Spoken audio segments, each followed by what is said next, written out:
Section that we're doing. Section 3 is all about regulating the cell cycle. You don't want a cell to constantly be dividing like we talked about. So in reality, there should be multiple factors that come into play to make a cell divide, and those are the things we need to talk about. So there are internal and external factors that regulate cell division. We're also going to talk about cancer in terms of the cell cycle, because that is a cell cycle disease for the most part. Right? Cancer cells divide uncontrollably. We talked about that already once. So we're going to go through some of these things.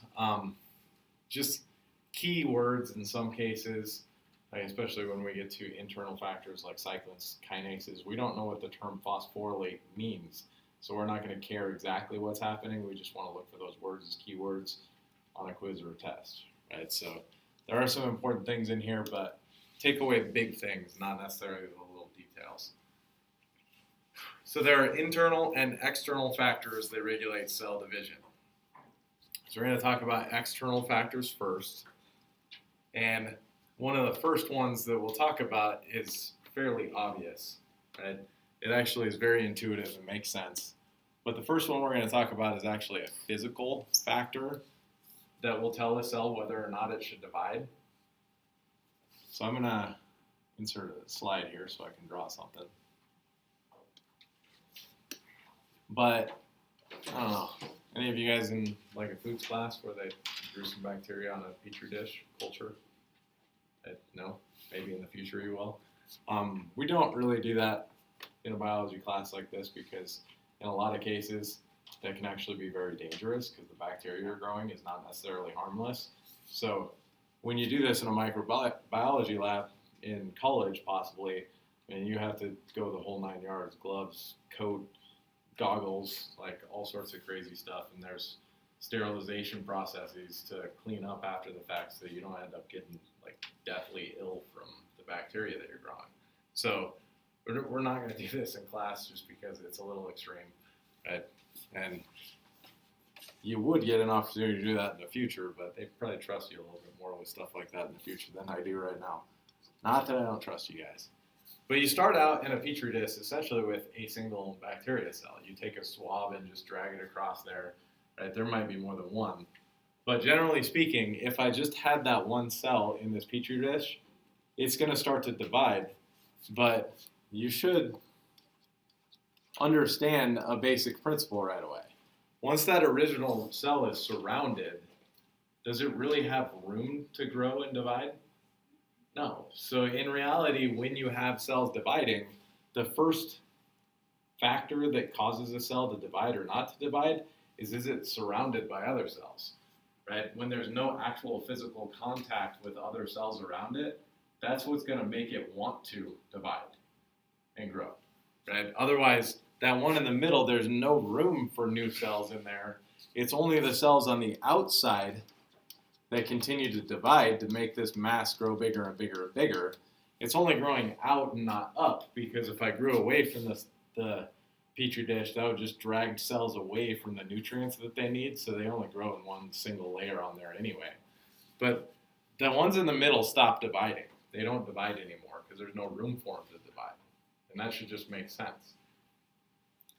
But if I was to go through here and make a cut, I just drag a scalpel through there or something, then there might be a little bit of room so that those cells might divide again to refill that space. Right? That is very logical and intuitive. Right? The first thing that happens that stimulates cells to divide when you get a cut, you literally move cells away from each other.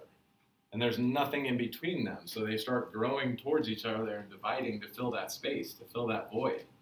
So it's a really normal, intuitive thing, but you don't really think about it that much. If you got a cut, literally in your skin, there's a gap of cells that are missing. They just start to divide to refill that gap. Yeah? So your skin cells don't really divide until something makes them? Until they're influenced to do so. Right? The ones on the surface are constantly dividing, right? Because there's nothing, but they're also being lost constantly. So they're being replaced over and over again. But like your epidermis, those skin cells, not necessarily dividing, but if you cut through them, then they will, so that they can heal, so they can fill those gaps. But it's a really just simple, intuitive idea. They just start to fill that void because you need them to. So you make a cut, it starts to heal right away because cells are going to start dividing because they don't have any other cells surrounding them. It makes sense, and there's a reason why a bigger cut might leave a scar, smaller cuts not so much. Right? If there's not a big gap in there, then they fill in pretty easily and neatly. Whereas if there's a huge gap to fill, they don't necessarily fill in as nicely. Right? And you can tell that it was there in the long run. So your skin tends to regenerate itself exactly this way. Same as like your muscle tissue if you had a tear or something like that. It's just those cells are gonna fill in the gaps that were left behind, and that's that. It's fairly simple. So the first thing that matters is just a physical signal that's just physical contact. Literally, is it touching other cells or not? So if they are surrounded already, they stop dividing. So if you had a different color, it doesn't really matter necessarily, but right now, just for emphasis, physical, they're going to stop dividing when they come into contact with other cells. Otherwise, if there is no contact with surrounding cells, they would continuously divide, which again, the surface of your skin is always dividing, right? And that's just because it is obviously not surrounded, but they're constantly being lost too, so you need to replace those constantly. Same with like epithelial cells inside your mouth, right? Cheeks and stuff like that. Those are constantly being lost and they need to be replaced. The lining of your stomach constantly being lost, they need to be replaced. But those are just physical factors. There are also chemical factors that come into play that are signals. So the chemical ones, I'm using a different color just because I can. If you can, that's great. But growth factors are chemical signals. And they're just a group of proteins that can stimulate cell division.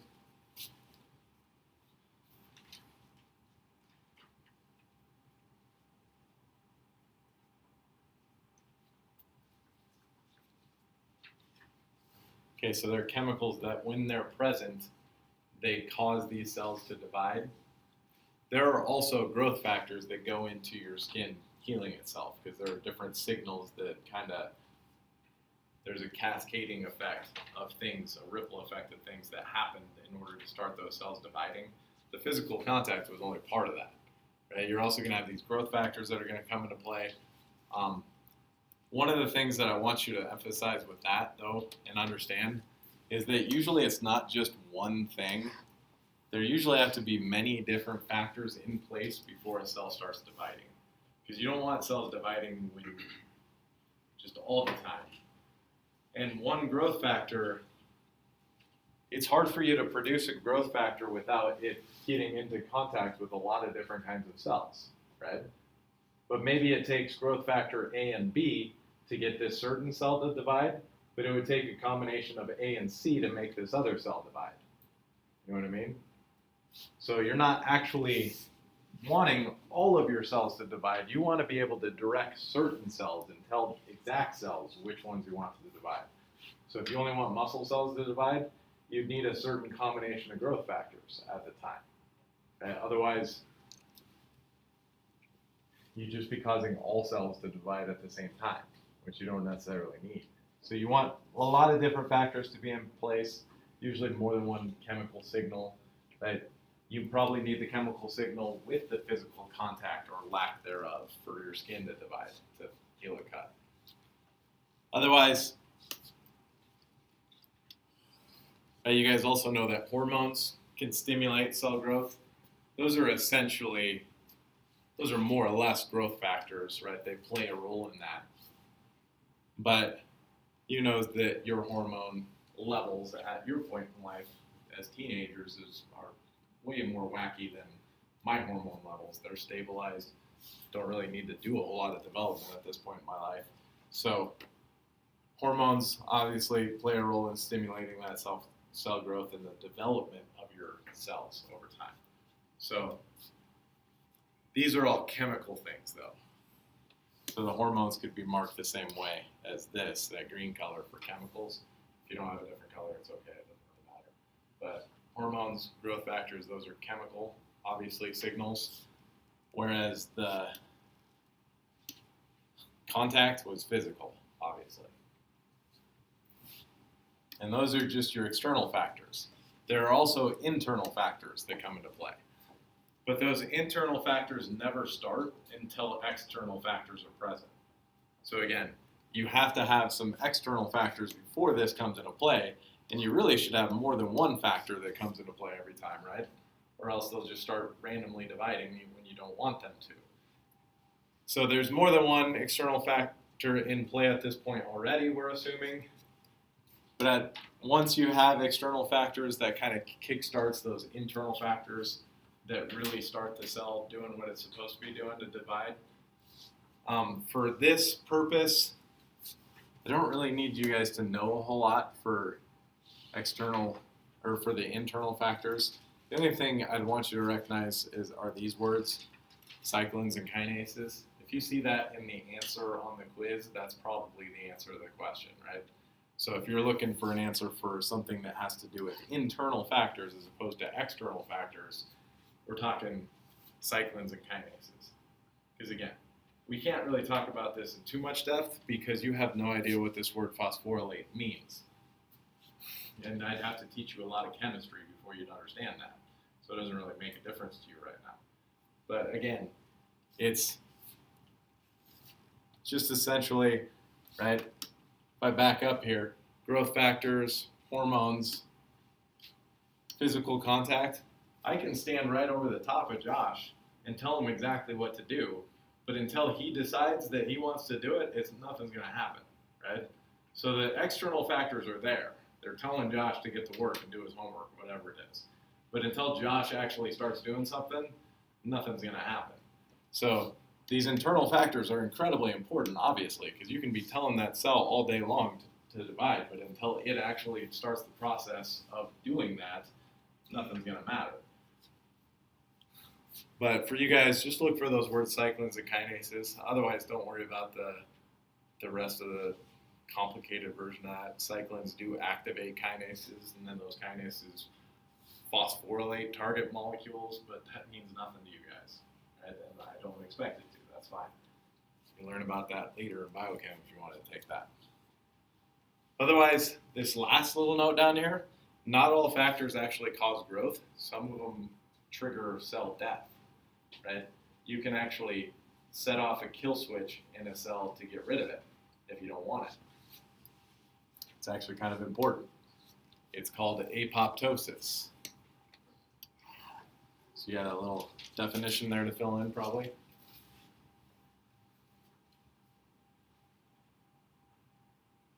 But apoptosis is actually part of everyday development. It's something that's fairly normal for cells. You don't think about it that much, but there are some cells that you don't want around anymore. And you have to have a way to exterminate them, get rid of them. One really good example of this has already happened this fall, right? Outside those bare trees, right? What you need to understand that how did they lose those leaves to begin with? Why did they lose the leaves? Do you know that? Why wouldn't a tree keep its leaves all winter? Because there's not enough sunlight. There's little to no sunlight, plus it's really cold, right? And reactions don't happen very quickly when it's cold. So the things that it wants to do, it can't successfully do very well. And then you have the issue of if you have the leaves, that means you're still doing the transpiration stuff. Remember, that's how water goes straight from a plant to the atmosphere. So they're losing water, not really successfully completing photosynthesis. So they want to get rid of their leaves for the winter to hibernate, save water, not worry about making any food because they aren't going to make much anyway. But how they literally make their leaves fall off is the cells that connect the leaves to the tree are just killed. There's that triggered apoptosis that has to do with the cold outside, right? But also, right, other factors obviously come into play too. Because it's not just the first night it's cold, it usually has to be a pretty hard frost and everything else before those leaves start falling off. But that's fairly normal for trees, and they do that every year, right? Whereas for you, you don't do this constantly, but you did do it. Anybody in the room still have webbed fingers? Because when you were a fetus, when you were, developing in the womb, you had webbed fingers, just like a bat has webbed fingers. You just didn't need that skin in between your fingers and your hands so that you could fly, right? A bat's wing is very similar to your hand. Same amount of bones. They might be a little bit longer and spread out a little bit, and they might have skin in between them, but it's really, really similar to your hand, that structure. And other mammals, like dolphins, their fins are like your hands. Very similar in structure, but they need skin in between there, obviously, and cartilage and whatnot, so that they can actually push water with that. If Calvin had webbed fingers, he'd probably swim faster. It'd be useful, right? But they don't let you wear flippers when you're swimming in swim meets, right? So it would be useful to you, and there are actually people that do still have webbed fingers, like 1 or 2 digits would be stuck together. It's very, very common with toes, actually, right? Between like the second and third toe, that one webbed a lot for a lot of different people, and you wouldn't even notice that unless they were trying to wear flip-flops or something, right? But it's not that big of a deal, but those things don't typically stick around. But you did have webbed fingers as a fetus, so obviously that skin, those cells got killed in apoptosis at some point. You also all had a tail as a fetus. Does anybody still have a tail? Probably not. You could have a vestigial tail when you're born, but they're usually removed, because why would you need it? Yeah. So some people have like way longer tailbones. So if it was still there, the tail, your tailbone is the vestigial structure of a tail. So like a dog has a tail. One of your ancestors, our ancestors, may have had tails. We would assume that, actually. So you don't need everything in your development, so sometimes you actually get rid of that stuff with apoptosis in the development, right? All mammal embryos look pretty much the same. You can't even tell the difference between a human, an elephant, and a dolphin when they're embryos. They look almost identical. They all have tails. They all have pretty much the same shape. They're just impossible to distinguish until they get older and they start developing a little bit. Yeah.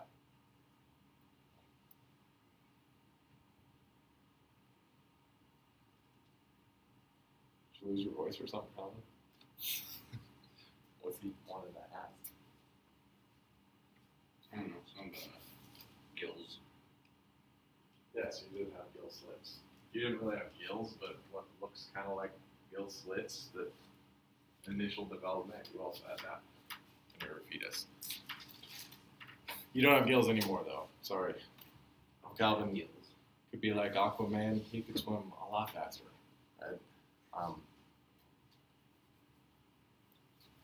Okay, the other thing in there that you need to fill in the blank for.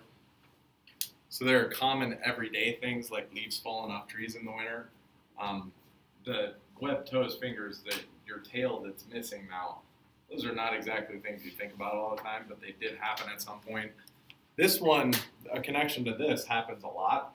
You just didn't know what was causing it necessarily. But DNA damage can trigger apoptosis. And what's a situation that you know of that has caused DNA damage in like your skin? UV rays. From, Sun. and what happens when you're exposed to a lot of UV rays? Skin cancer. Before that. That's happened to you many times. You probably don't have cancer.